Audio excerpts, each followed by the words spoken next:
Il y a un année de fait mon tour, comment on a commencé au monate. Basala qui est rare. Il a fallu pas pour moi, tant qu'on y va qui n'a Yesu. Parce que ce qu'on y est pas na Yesu, donc comme qu'il a moyasi. Donc fils au comme qu'il a moyasi, pour nous identité à si. C'est que ma plan à bango et bazo ya na yango. Bazo pas que bazo zidisayo, mais au contraire bazo pousser yo doit avancer. Et tu dois avancer bien aimé. Comment te bazo escalier ils ont facilité au matin.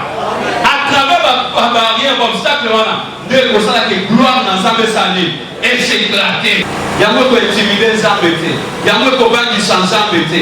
Yango ko peksa Nzambe sala na yote. Yesu ka kani ko sala akosala ndenga lingi na tango yemo kwa lingi. IHP Media, la chaîne qui vous édifie.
Encore une fois, dans Molo et Bola, où il y a l'occasion d'aller se voir la mission, les cas de la mission coloniaux, et à salir sur glace, et tout le monde a la mission sur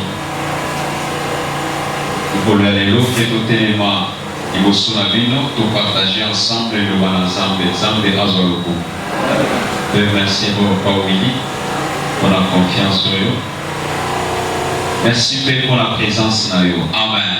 Amen. Merci beaucoup. Tous allons docteur, s'il vous plaît, tout le monde pour la Pambola. Merci. 2 Corinthiens plutôt, chapitre 5, versets 17 et 18. Nous lisons au nom de Jésus-Christ. Nous lisons au nom de Jésus-Christ. Si quelqu'un est en Christ, il est une nouvelle créature. Les choses anciennes sont passées. Voici, toutes choses sont devenues nouvelles. Et tout cela vient de Dieu qui nous a réconciliés avec lui par Christ et qui nous a donné le ministère de la réconciliation. Amen. Merci beaucoup, Tofan. Je n'ai pas toujours oublié moi si j'ai mon corps, ok, ton identité peut changer. Amen. Même si là, nos voisins, ton identité peut changer. Amen, amen. Pour écouter ça, c'est quoi l'identité de l'identité est sa personnalité civile d'un individu. C'est que les gens bon moto, il y a moto. Où il y a bani. Et il y a bana. Et ça constaté.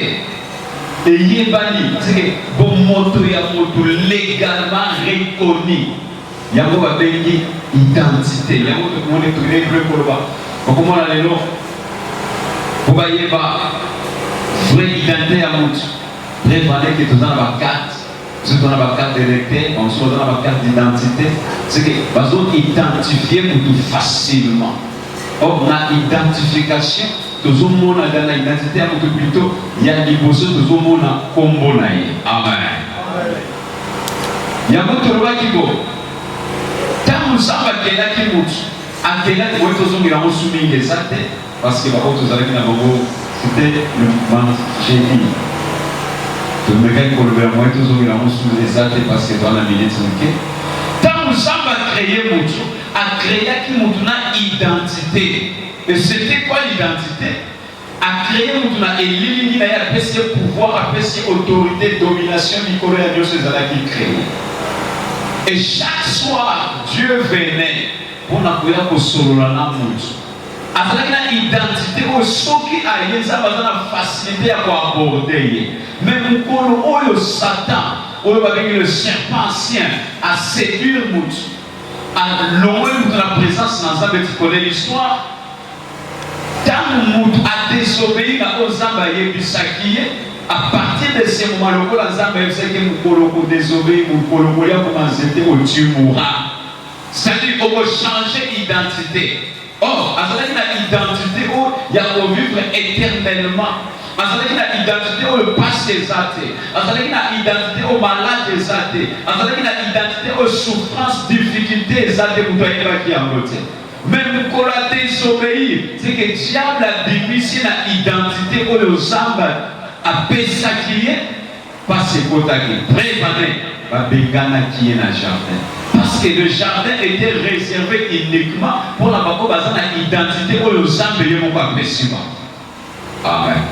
Et la Bible déclare à Dieu va chérubin protecteur tout autour du jardin pour veiller de façon que nous fassions bâtir. Diable a détourné Mout. Zambazia pour le Adam, où es-tu? Tu vois que ce n'est pas dit que Zamba va comme on a tenté. Abandonné pour y être, mon Adam, ça l'a tenu. Na parce que y est battu. Mais tant que gloire ou en est l'eau, va se retrouver bazar nu. Pourquoi bazar qui couvert la identité mon le Zamba y est mon pas sacrément.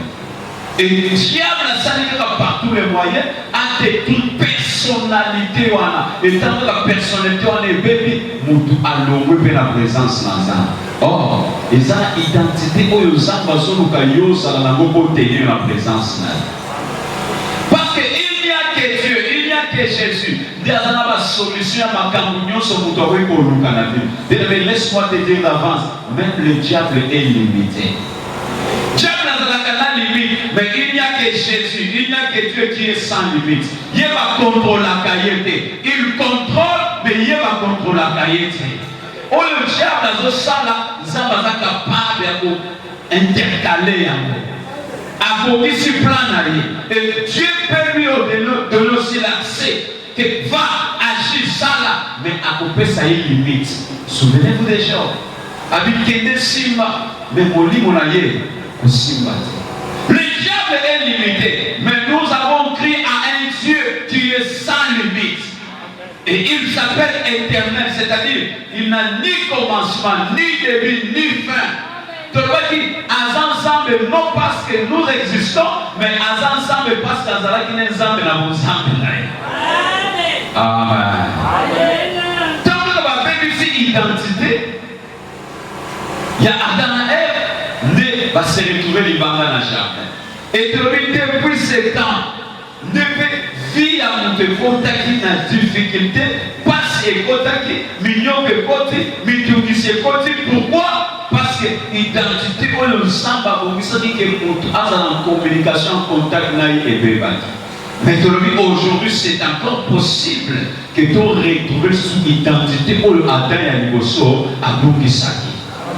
Dans cela, il y a ces dons Adam pour les années, Jésus-Christ. Il y a un Boukala de Tani. Si quelqu'un est en Christ, la version parole de vie autant qu'il j'ai dit, si quelqu'un est uni à Sanganina Christ, à ce coma, une nouvelle créature, à ce coma et qu'elle a mouyasika. C'est pourquoi Apocalypse, à ce moment, tu es venu racheter pour Dieu. Babia du Kolo, et l'autre c'est que c'est pour école, on a vu nos pays salaki. Parmi du Kolo, on le zambe, ayaki ko somba, pour la commission, une nouvelle créature. ekolo oyo utapeza bato ya biloko nyonso mpona kosala bango race moko wa c'est-à-dire naye kopesa bango identité mosusu oyo baza maintenant na privilège ya kokota lisusu kati na jardin. Amen. Parce que passage ezalaki balobi nzela bakangi moye moto akuta eza te nani akoki kokota siseleke oyo akondimaka mai na makili esala nini eta. C'est pourquoi Yesu azoloba je suis le chemin, la vie et personne ne peut venir au Père soki ayeba na nga te. Alobi te que personne ne peut aller au Père sans passer par moi, mais personne ne peut venir au Père. Pour dire quoi? Jésus-Christ est Dieu. Personne ne peut venir au Père soki ayeba na nga te, aleki epa na nga te. C'est-à-dire ntango oyeba na Yesu azokomisa yo ekelamu ya sika. Et tant que comme ekelamu ya sika, ozozwa susu accès, ozozwa susu ba privilège. Il est venu chez le sien, mais les siens ne l'ont point. Mais à tous ceux qui croient, avons le pouvoir de devenir enfants de Dieu, lesquels sont nés ni de la volonté de l'homme, ni du sang, mais de la volonté de Dieu. C'est qu'au bon temps,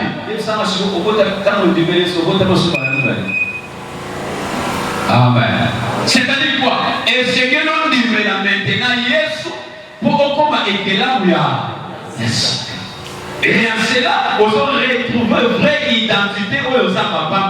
Laisse-moi te dire, les enfants, papa, n'importe qui. La bénédiction, c'est pour les enfants de Dieu. On peut mettre comme moi dans un il faut voter. Et pour voter, il faut y avoir un bilobako. Tant qu'il y a bien sur la bombe, il y a un commissaire et là où il y a sika. Tant qu'on commet que là où il y a sika, on commet maintenant héritier, co-héritier na Christ. Et donc on a héritier, c'est que nous sommes ensemble, on a héritier et ils ont comme à payer. Pour la femme pour la. C'est possible qu'on retrouve l'identité. Ton identité peut changer. On veut qu'on retrouve son personnalité. On veut que tu identité dans mon et puis qu'on veut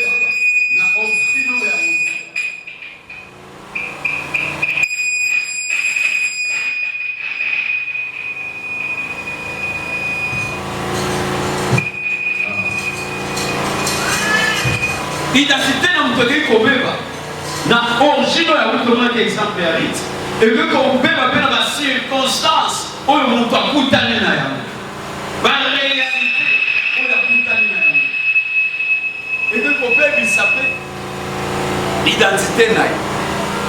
Amen, amen.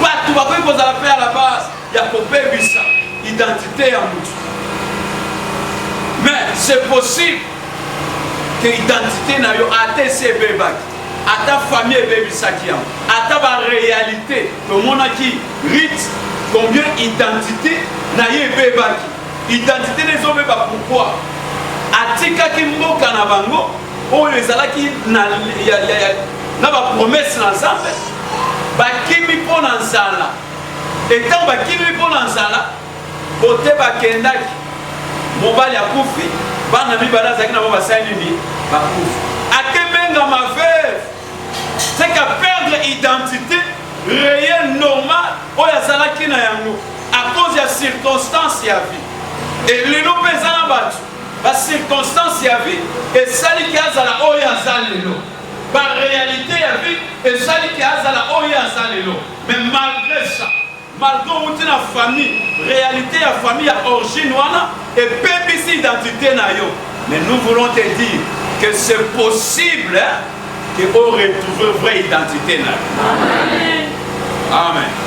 Tout le monde a qui rite la Moabite. Oyo identité na ye bebaki à partir il y a origine o ya outi azana problème te mais origine o ya outi ne place problème ça. Aouti na origine oyo lakela mamabe le Moabite oyo ezali résultat ya papa na bana na ye c'est que bazalaki sur la malédiction yango soki abali mobali il faut akufela bana. Amen. C'est que babambi identité oyo ye moko asouhaité te, mais à cause kaka ya origine ya wuti. Et tolobaki il y a des gens comme ça aussi dans la vie. Pour kaka aza na famille wana, pour kaka aza ya tribu wana, nde ngambu nyonso amemi pour kaka aza na tribu wana. Amen, amen. Amen. C'est que baboye na lupango pourquoi aza ya tribu wana, pour kaka aza ya munoko wana, nde ngambu nyonso amemi. Mais tolobi soki oyepa na Yesu bien-aimé, ton identité peut changer. Amen. Et dans la Bible zoloba ezalaki na basi mibale ya ndumba bazofanda place moko bakoti bana bango mibale azwi identité oyo bapesi ye basimbisi ekosi baimpose vi azomene eza vi moko impose nde likambo esalama epa mwasi oyo bazwi mwana ya kokufa batieli ye mais heureusement mpo na ye ntango atali te oyo eza mwana nga te. Sala na examen de conscience, sala na constat ya vie na yo. Est-ce que réellement vie ozo meneza vraiment vie na yo par rapport à ma promesse na nzambe, est-ce que ozo correspond? Amen. Tozwaka ntango wana te ya koréfléchir, est-ce que vie nazo mene eza réellement vie oyo nzambe abongisa mpo na nga. Trouver on a bien aimé ce qui est anormal comme ça normal ce qui est anormal Luka que obongisa mais ce qui est anormal et ça anormal Luka, qu'est-ce que je peux faire parmi moi si abali ko tala mwana na ye oya bi atali attentivement te oya za mwana ngati ko pe ko tabite mwana ngati et bele pe identité azana mwezani ye moko azwa vina ye afina yango alalela yango anyefula yango à cause de comportement, caractère, attitude. Nzambe alobi sala boyali kosala boye bilanda landa desalaki operdre identité na yo. Mais laisse-moi te dire lelo so c'est mo sur décision nzambe aza capable kozwa sur votre identité na. À cause de kolanda influence to baki bien aimé na vie bio ozalaka mibale to ozalaka yo moko. Sala oyo nzambe azosenga na yo sala abi atali vina mwana na ya bite oyo asala yanga te oyo aza mwana opalami te encore mutu bato mosusu ayebika azokoza bazala monoko makasi te wana ya yo te nga nayebi mwana na nga bien oyo ye te heureusement likambo ekeba na Salomo katela biso likambo toza biso mibale mutu mosusu aza te kaka biso mibale mpe tokoti mais ye alaleli mwana na ye nde asali échange pendant que tozalaki na pongi tolali mais tant totongo etani ekomi ke yanga mwana nde bazokome mwana na ngai ye roi mpe sage il était avec oyo elangani okata mwana oyo ande opesa ye ntango otazwa ntango kolo mwana bible ezobe asenti bantrai na ye lingani habite na mwana makila mwana na ngati opesa ye malamu namona ata mwana na nga na mosika me namona makila mwana na ngati oyo mosusu abi te makambo esila kaka pasola ye kaka tokambola makambo esila bien mais est-ce que vraiment mama ya mwana kondima mona makila mwana nazo kamona kaka makila esipe kwanza makambo esila apusi mpe monoko mingi acelanga monoko makasi nana mwana mwasi monoko makasi boye te oyo mpenza kozanga ndoki te oyo mpenza po pakabolaka mwana makambo esila nde Salomo abi te opesa ye mwana mokolo mwana ezali soki ozali kolo mwana okondima te omona mwana oyo bazokata ye na présence heureusement mpo na bango Salomo a intervenu mais je vais te dire ceci nga na yo toza nango aza plus que Salomo oyo aza capable de même et la Bible déclare aleki Salomo na bwanya mpe na mayele il est capable de même ya korétablir ya korestaurer ya kozongisela yo badroit na yo il est capable ya kozongisela la vraie identité na yo c'est que moi ça kata ngo awa sikoyo nazo changer identité na ntongo ntango ntango ezotala bazoloba ke ye nde akomi mama akufeli mwana bomoni mama ale mwana na ye bomoni kindoki na ye tolobaka bondimaka te tala sikoyo mais ntango roi atelemi à résoudre problème wana lelo yo mpe peut-être ozo souffrir tu souffres pourquoi parce que bazwa échange ya vie na yo basala Il y a moyen d'évoluer ça. Il y a pour bongater, il y a pour souba kakawana. Maman va sali, quand vous souffrez, vous allez s'aimer. Là, il s'agit de il faut être fou comme il faut qu'on ait là. Il faut pas qu'on ait le bangate, au banga bangote. Et ça, quand on a tout le monde qui a le but, on va aller changer à côté. Mais il y a pas tout ça, pour ne pas s'accomplir. Salomon est intervenu. Il y a un ami dans plus que Salomon. Il y a capable, il y a déterminé maintenant. Il y a pour changer l'identité. Attends, Bamba, que l'identité à Bamba. Imposer aux vies par force. On lit à côté de ma. Imposer. Il faut qu'à cabo. Tout le monde dit, je dis, c'est qu'on lit à Bamba, on a les exemples pour Naïti. Allah n'a volonté n'a été. N'a pas d'enfant, les gens n'a volonté n'a été. Mais conjoncture entre les gens pour s'imposer. Non, c'est possible que Yeson Dimeli a changé l'identité nayo. Et Azon Giselayo, Azon son a droit nayo. Et c'est que le croix n'a pas naïe. Que c'est possible que l'identité n'a ait changé. C'est possible qu'elle a rétabli Azon Gisangai. Parce que les âmes de vos bien-aimés a créé le prospérité. Alors les projets que j'ai formés sur vous sont des projets de bonheur et non de malheur. Apongisa pour réussir, apongisa pour nous sur le sala, et sima, apongisa au badina 1, le combina 2, combina 3, combina 4, on va avancer, apongisa pour s'épanouir, apongisa bien-aimé, à sala pour avoir place mon côté. Amen, amen. Parce que pour ça, donc elle est de gloire en gloire, de réussite en réussite. C'est pourquoi, tant à Kélimou, tu n'es ligne à apprécier ma mandat non sur le Seigneur. Mais diable maintenant, à ce qu'on va opérer ça, identité pour le Seigneur, jamais à mon égal. Mais si quelqu'un est en crise, comme une nouvelle créature. Et ça, comme d'office à son sa identité. D'office à son sa combo. Tout le monde a dit dans le canal des aïe. Il sous délaissé. Mais pour qu'on ait comme la combo, il y a soit de sa tout à fait, Esaïe.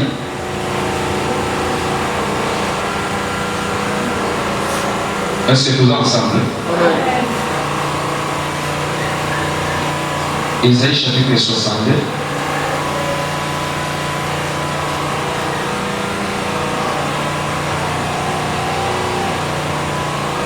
Verset 2. Alors les nations verront ton salut et tous les rois ta gloire. Et l'on t'appellera d'un nom nouveau que la bouche de l'Éternel déterminera. Atika nzambe ye mokwa bomsa kombo esekeli kona yo lelo. Na lobi avant bima awa. Nzambe oyo yeli. Nzambe oyo bimeli akobisa kombo oyo esekeli kona yo. Et laisse-moi te dire kombo akopesa yo ekozala conformément na makambo alingi pour la vie na yo. Parce que ya pesa ka kombo bipesela te. Soki apesi yo kombo eza kolandisa destinée na yo. Et akopesa yo kombo oyo ils ont qualifié déjà destinée na yo. Alors dit, et l'on t'appellera d'un nom nouveau que la bouche de l'Éternel déterminera. Tu seras une couronne éclatante dans la main de l'Éternel, un turban royal dans la main de ton Dieu. On ne t'appellera plus délaissé. C'est que Yoba Kobeka ce soit la voix kamate.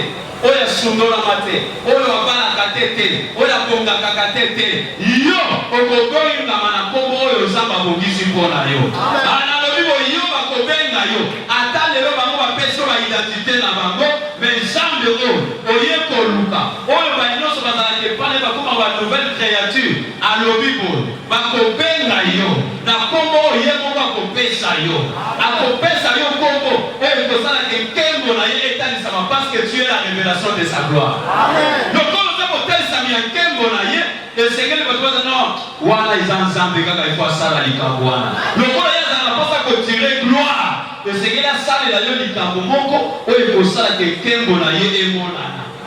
Bien le Bible nous dit que tant que c'est ici là ça batu ba koma ki non seulement koya koloka sangomala mais parce que peut pas verdir batala Lazaro ya sebisaki.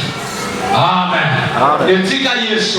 asalela yo pe eloko oyo kosala baoyo bayebi ye te basukisa beke nzambe azali basalaka.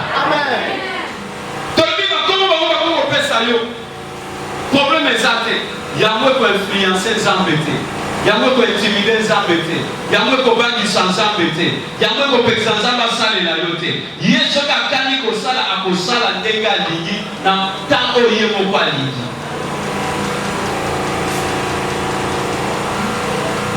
Tu seras une couronne éclatante dans la main de l'Éternel, un turban royal dans la main de Dieu. On ne te nommera plus délaissé. On ne nommera plus ta terre désolation. Ma belle désolation, il y a mawaya passe son dos la maté. C'est-à-dire, à consoler mon témoignage. Mais on t'appellera mon plaisir annuel. Et on t'appellera la terre épouse.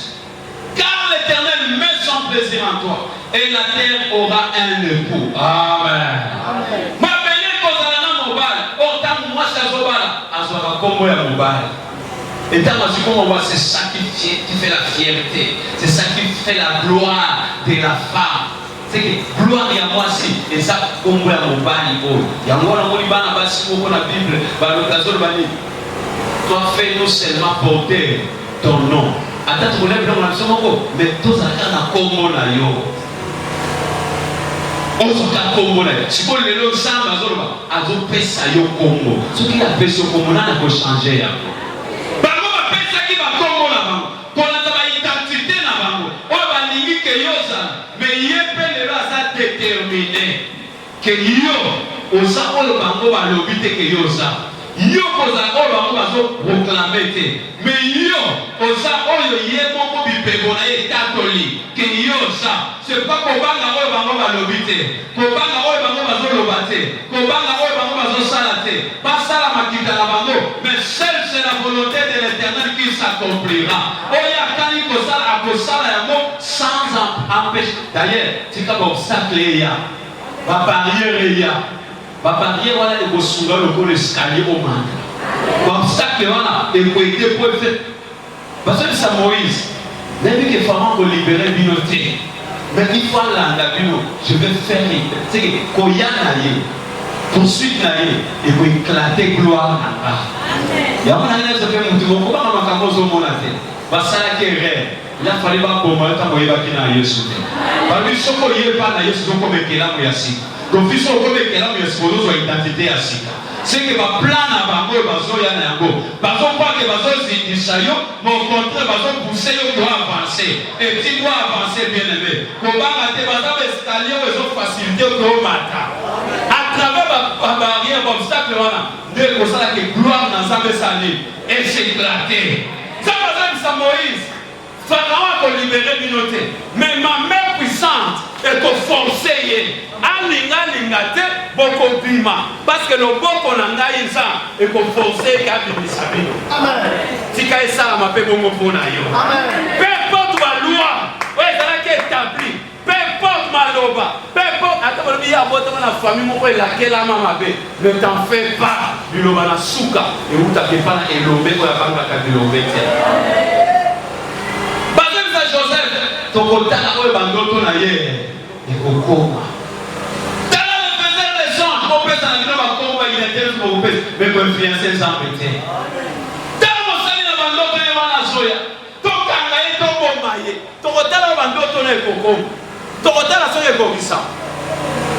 Bako sanike, oyo bazo faciliter Joseph à comme un allié. Il y a accomplissement, il y a bénédiction dans ma commission pour lui. Joseph va se retrouver en Égypte à dépenser l'eau. Malgré difficulté, malgré obstacle, mais à se retrouver en Égypte. Et bien aimé, chose étonnante, à Zolongwa de la prison, tu n'as dit à mon cause. C'est que pendant que tu as dit qu'on a tiré sur vos hommes, on n'a pas pour la vie. Chaque fois que tu as tracé chemin pour la vie, qu'on va à Bitumbate, au contraire du Tumbafouya, pour faire éclater gloire ensemble. Et laisse-moi te dire, malade, tu vas aller pour quoi tu as les bouloutés. Analogie, malade, tu vas aller pour quoi tu as les bouloutés. Par contre, c'est le bien aimé. Bango bakanti ke bazo effacer yo mais on a des bazo sailo publicité sans le savoir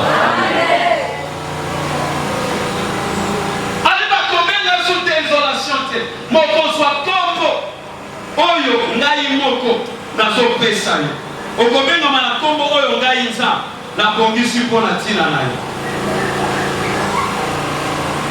Jean chapitre 1.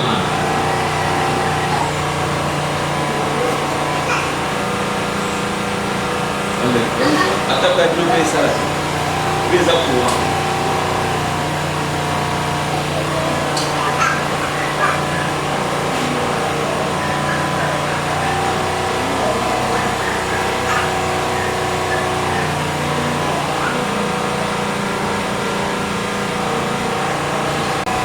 Verset 40. Andre frère de Simon, Pierre, était l'un des deux qui avait entendu le parole des gens et qui avait suivi Jésus. Ce fut lui qui rencontra le premier son frère Simon. Il lui rencontra le premier qui? Simon Onan, frère Naï. Et il lui dit, nous avons trouvé le Messie, ce qui signifie Christ. Et il les conduisit vers Jésus. Jésus l'ayant regardé dit, tu es Simon, tu es qui? Simon. Tu es Simon, fils de Jonas. Tu seras appelé Céphas, ce qui signifie tu seras appelé qui? Céphas. Ami, je sais que tu es Simon, fils de qui? Amen, amen. Namaché Bazolo Bali. N'est-ce que Simon?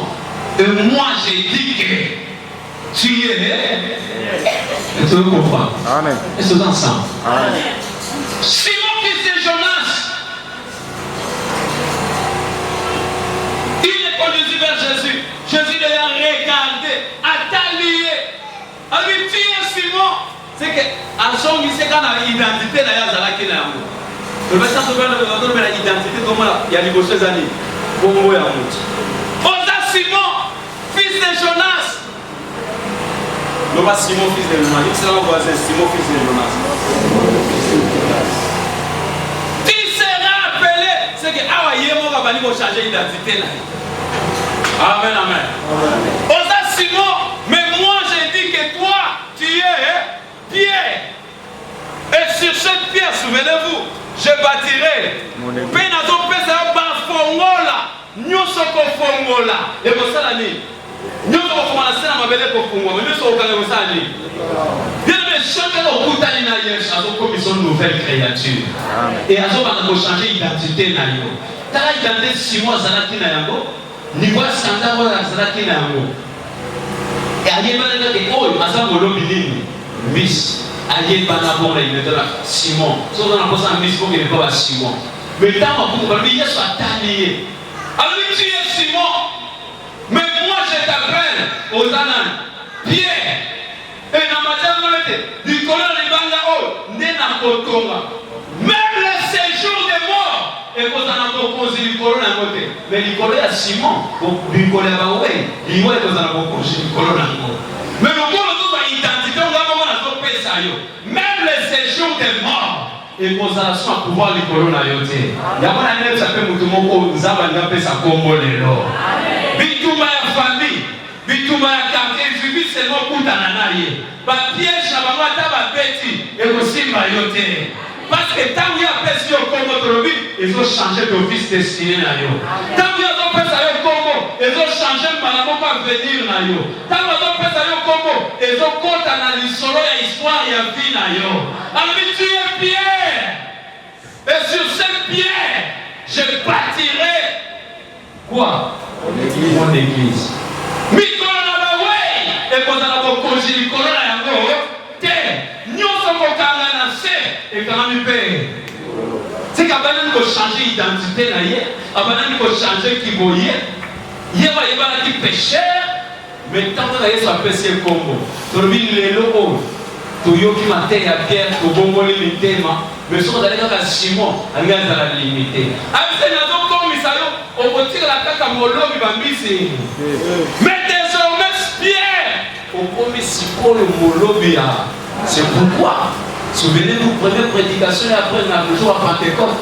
3000 ans babongo limité mambala moko. O baza bato bayebana ki babongo sans exception. Mais 3000 ans, c'est à trop comme elle.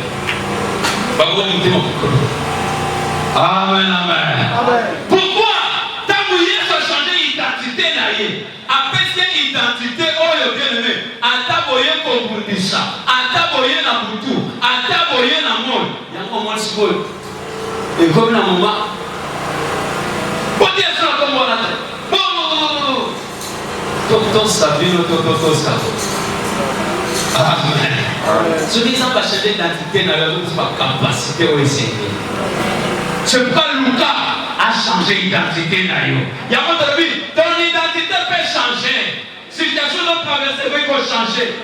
Et ça peut-être que la réalité aux arbres sont toutes dans l'amour. Mais les arbres sont capables. Il y a que changer l'amour. C'est possible. Parce que si quelqu'un est en Christ,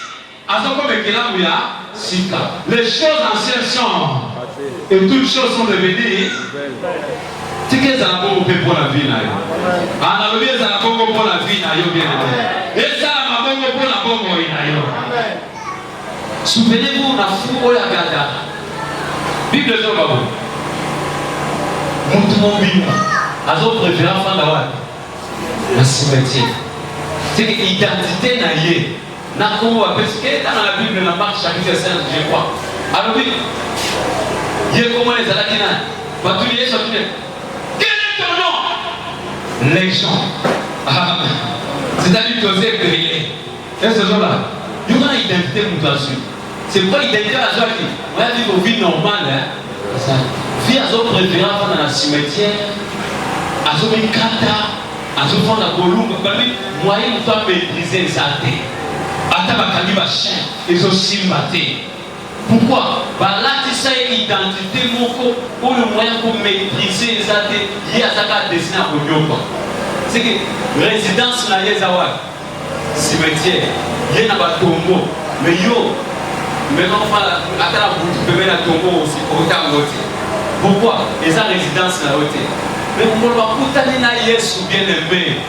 Yesu a changé l'identité à Tato. Abandonne le carte d'identité na Yohana. Abandonne le carte. Abandonne le carte de résidence Yohana. Yo sikoyo lokola bapesa okata ba imposé wa lofanda ka a partir à sikoyo nazokata carte de résidence. On t'a besoin de ta carte de résidence, n'est-ce pas? Identité pour pouvoir se retrouver. Amen. Amen. Ah, tous ensemble. N'est-ce pas qu'il y a une carte de résidence pour vous le se retrouver? C'est que résidence, il y a pas de fanda. Nous avons doté à ça. C'est moi qui propriété privée. Parce qu'il y a un peu de chaleur. Madame, vous avez dit que vous avez madame, vous avez dit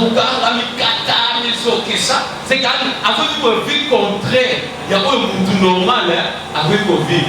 Mais tant qu'on va coûter na Yesu, les gens ont identifié par ça qui est les gens. Voilà, ça l'a dit na yango. C'est qu'elle un minimum ça l'a dit na yango. Tant que Bible a retrouvé son bon sens. C'est qu'avec aujourd'hui la vraie identité na Yesu. C'est pourquoi ayi hollandais que non polo ce qu'on peut permettre dans la dans la pembe na bana ko servir na la pembe ni na yo mais pourquoi les pas espagnol c'est ça ko servir les kakate na l'évangile pour être habité yo zonga qui est dans la famille qui est pour tali sabango baye baba mona makambo yo okutani na ko na sala yo amen amen amen et les gens bien aimé yesu asubaka fuya gadara que tu as na vie na yo. Vio ba imposa ki yo. Vio ba résidence par combien on par consolider en côté maison ya. Combien va ça stérilité wana alinga on te posa ko ta mémoire na zoya te. Posa bala me liba les zoya te. Posa sala me musala les zoya te. Avec ka besoin pas c'est va imposer yo. Il faut vous la kaka bol. Mais le loyo yesu oyo yeli. Tika bana ko pasola. Car il y a résidence va pesa yohana. Vous allez malade. Mais malade soya. Ana na pata na zoto makas na serving ça. Mais ala mugabo donc il peut pas dire wa beti na parto. Na zo comme tema moto rezo on dirait bi. Non bien aimé, si que Yesu a changé la résidence à bas. lelo nalobi lobi te me lelo oyo nyonso baimposaki yo na yango situation nyonso ezolanda yo oyo ezopenda yo moyo avanse eza te tikete lelo yesu oyo abongwani te oyo asimaki fu wana aretrouve bon sens na ye asengi bilamba alati aretrouve sens normal ya bomoto asongeli ndako na ye normal alongwe kofanda na basimetiere yesu wana asala mpe mpo na yo nayebi situation ezotungisa yo te nayebi ka yo oza na yango te ye azalaki na milimo mabe posede na milimo mabe mais lokola solution emonanaki c'est possible ke yo mpe soki oza kati na yesu en jésus balobi ozokoma nouvelle créature makambo nyonso ya kala esengeli eleka bien koma yo kaka situation wana non eza na problème moko eza éternel te il y a que jésus qui est éternel problème na yo eza na ntango ebandaki eza mpe na ntango ekosuka maladi wana eza na ntango ekosuka bitu wana eza na ntango ekosuka bien aimé parce que ondimela nzambe oyo atiaka loi ondimela nzambe oyo aza capable ondimela nzambe oyo aza capable ya kochanger résidence atika changer résidence oyo lelo nalobi résidence na yo lelo echange résidence na yo lelo nalobi lobi te lelo résidence na yo echange aleloba lelo résidence na yo echange karte ya résidence wana oyo batiela yo atokoti dossier yayo kozalaka rejeté atobandi bien mais kozongaka na case de départ atika carte wana epasuka lelo ndenga yo na kombo oyo moko azopesa yo lelo koto na poto bana kokokota te lelo simba oyo bana kokoka te parce que bible lobi na yesu kristo ntango oza indi na ye ozokoma ekelamu ya sika c'est que même batrompe ezokoma sika ata bamédecin bazalaki limité babi oyo tomoni kokozela oyo mpona yo eza difficile ça peut être difficile mais c'est pas impossible bible dit ce qui est impossible aux hommes cela est possible à Dieu laisse-moi te dire bien aimé c'est possible à Dieu ton problème eleki nzambe te mais nzambe otondimeli il est plus grand que ton problème aza capable ya kochanger problème na yo aza capable ya kopesa solution na likambo oza na yango c'est possible ton identité peut changer c'est pas banana kochanger identité na yo soki identité changer destiné peut changer amen amen amen amen toni soki identité changer destiné peut changer mais tant que identité changer te et qu'on a la division on a la même destinée est-ce que tu comprends mais maintenant pour identité changer il faut dire la nani tant on dit lié dès va même qui Pierre parmi Simon mais tant on comme kuna le roi ya pesa ka ba kombo allez bango bazomona Simon mais moi j'ai dit moi je t'appelle Pierre et sur cette pierre je bâtirai mon église les séjours des morts les prévodons pour construire sur mon église nous on appelle sur ma formule ya bokonzi nyonso kofo tikaza pas besoin de formule là parce que ça doit c'est la pierre n'est-ce pas c'est le même Dieu qui se fait au divin c'est le même Dieu qui s'engage le PA tikape Yesu wana lelo a changé d'identité na yo appelle ça yo pouvoir appelle ça yo formule pourquoi balako formule appelle ça yo pouvoir ko formule yango c'est pourquoi bien aimé Pierre va y avoir le péché mais comment qui azo ploba na kombo na Yesu bikamu zo salama c'est que kombo na Yesu et ça à un niveau moko local mais tant que ça va changer d'identité na ye et comme niveau international amen le lona est-ce que yo yeba Pierre mais les autres y bien pourquoi ça change d'identité na amen et les lobes en Jésus ce qui a changé d'identité na yo ato fana kana faire fond oyeba amen ata bachaka yo kate bien aimé kobanga te et d'ailleurs tika ba bossa na yo ko la se souvenir na yo ba ko luka yo sans que yo luka ba ko amen azala ko to yo ala wa ko to kala wana boyeba e kwani wana boyeba kai tangwa zalaka sikoyo so omoni okokusala ta bébé était wana suko ya zalaka te amen. Ah, laisse-moi te dire, problème de beaucoup un jour ya kala. Dans la situation de beaucoup ya kala. Amen. Situation de beaucoup ya kala un jour. Mais ça de haut a changé comme identité avant. Il est le même hier, aujourd'hui et éternellement. C'est pourquoi tous dans mon combat on a délevé. Il y a beaucoup de vie dans ce pas là. Amen. Ce qu'on dit pas dans mon combat, ça limite. Quand vous faites il est quoi?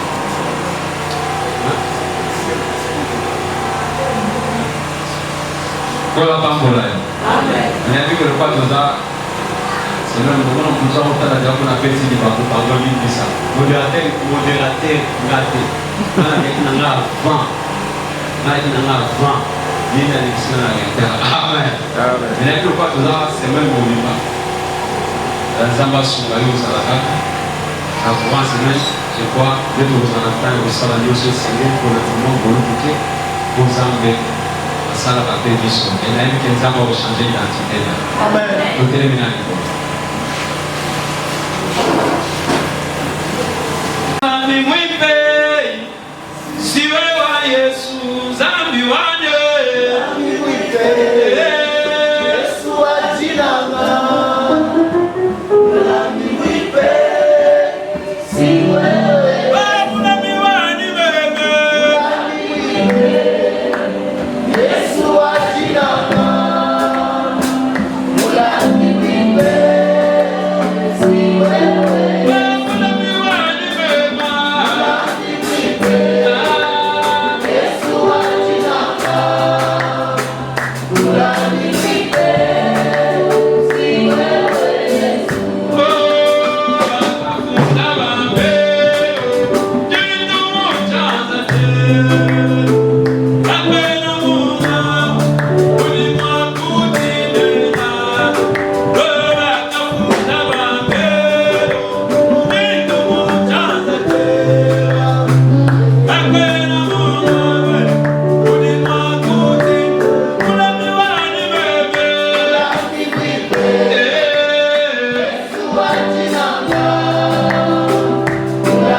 te. Nayebi dire oyo eza imposé na vie na yo te. Oyo peut-être ozoluka kimia eza te. Ozosouhaite yango te meza soko s'imposer. Badéception ezolanda yo. Blocage ezoya. Freinage. Okomi na kopaye, okomi na suko, ozomona suki osala nini. Mais une chose vraie, la Bible déclare, là où est l'Esprit du Seigneur, c'est là où il y a la liberté. Aujourd'hui, Seigneur, où il y a mon moment centre, et agir la vie dans la puissance et Saint-Esprit. Où il y a mon moment centre, et la libre, et restaurer, la restaurer, la retrouver le bon sens de ma vie. Ma bocole, on s'appelle la Comola Esmacia. Oui, Seigneur Jésus, je t'en supplie. Oh roi, je t'en supplie, Père. Père, je t'en supplie. Yahweh, Yahweh, Yahweh, Yahweh, Yahweh, Yahweh, Yahweh.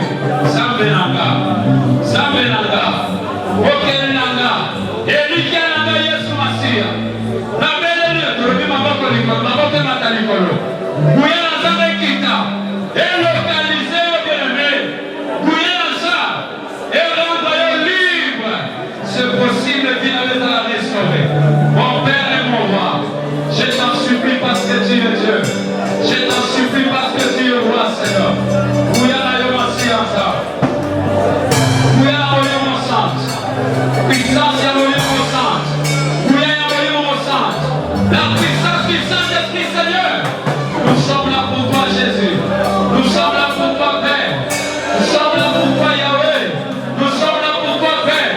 Nous sommes là pour toi, Père. Nous sommes là pour toi, bien-aimé. Que le ciel soit ouvert. Que le ciel soit ouvert, Seigneur. Ta puissance descend. Ta puissance descend. Ta puissance descend. Ta puissance descend. Pour restaurer. Pour restaurer. Au nom de Jésus. Au nom de Jésus. Au nom de Jésus. Au nom de Jésus. Au nom de Jésus. Au nom de Jésus. Au nom de Jésus. Au nom de Jésus. Mais, étends ta main, mon Dieu. Étends ta main, mon Dieu. Étends ta main, mon roi. Étends ta main, mon Père. Étends ta main parce que tu es Dieu. C'est moi le recollable. C'est moi le recollable. C'est moi le recollable. C'est moi le recollable. Que le ciel soit plein, Seigneur. Ta puissance descend. Ta gloire descend. Ta puissance se manifeste. Au nom de Jésus. Jésus, parce que tu es papa. Oh Yahweh, oh Yahweh. Merci pour ta présence, Seigneur. Merci parce que tu es là avec moi. Merci pour ta présence, Seigneur. Merci parce que tu es là, roi. Merci parce que tu es là, Jésus. Ta main, Jésus. Et ton esprit, Seigneur, se manifeste dans notre roi. Et ton esprit agit maintenant dans notre Père. Et ton esprit intervient dans notre Dieu. Oh roi.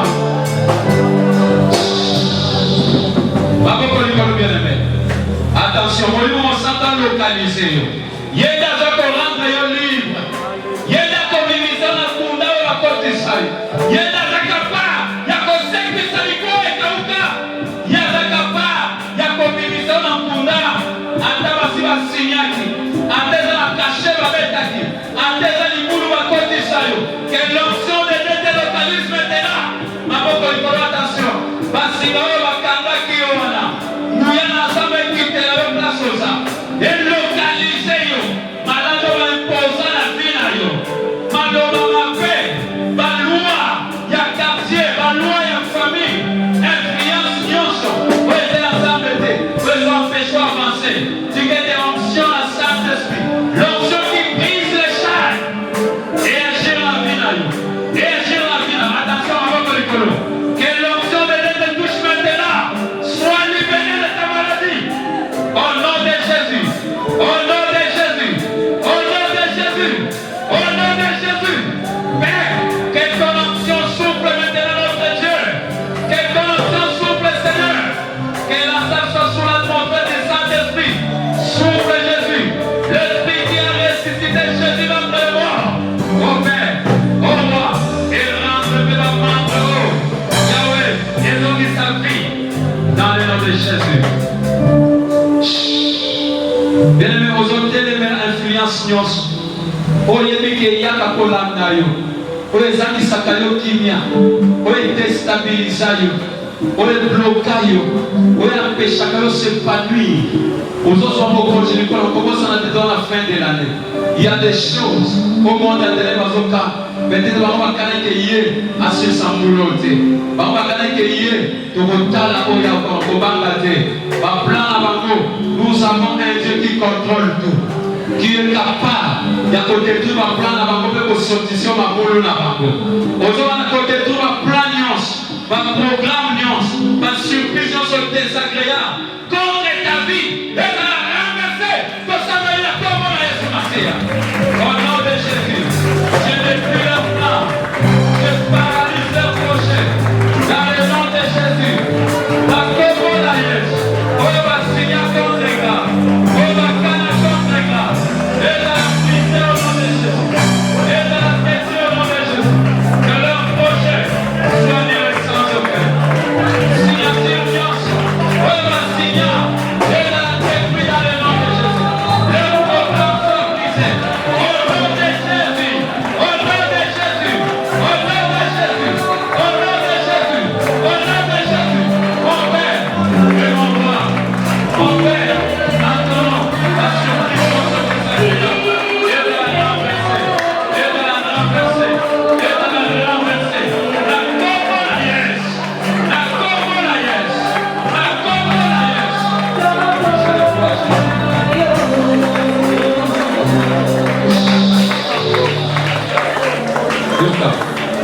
Et puis que tu as la service sur l'encourage humain, tu pas tous en atteindre, c'est pour la camarade qu'on a l'école. Seigneur, glorifie-toi. Que ce peuple croie que tu es Dieu. Tu as dit, venez à moi, vous tous qui êtes fatigués, chargés, je vous donnerai du repos. Que les ciels soient ouverts maintenant, Seigneur. Que ta main puissante, Jésus, se manifeste maintenant dans la vie de ce peuple.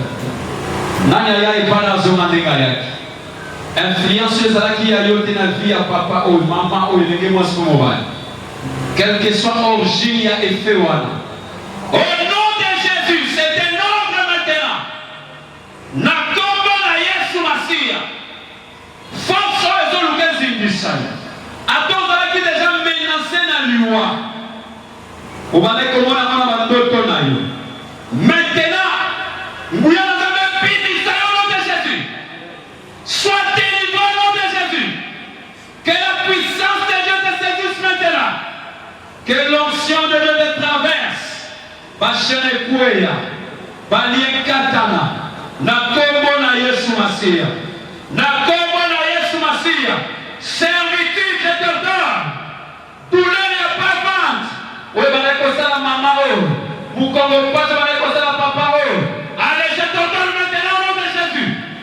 Père, il est écrit, voici le miracle qui accompagnera son cœur qui en ton nom. Prions pour le malade sera guéri. Au lieu de faire les amants pour tous qui êtes fatigués, chargés, je vous donnerai du repos. Je le crois parce que tu es Dieu. Au nom de Jésus, sois libre, sois libre, sois libre, sois libre, sois libre, sois libre, sois libre. Au nom puissant de Jésus-Christ, je dis sois libre. Sors dans leur prison, sors dans leur cachot, sors dans leur prison. Au nom de Jésus. Guyana Zambé Kota la Bomoïna. Bomoïna la rétabli. Retrouve le bon sens de ta vie. Au nom puissant de Jésus-Christ. Amen. IHP Média, la chaîne qui vous édifie.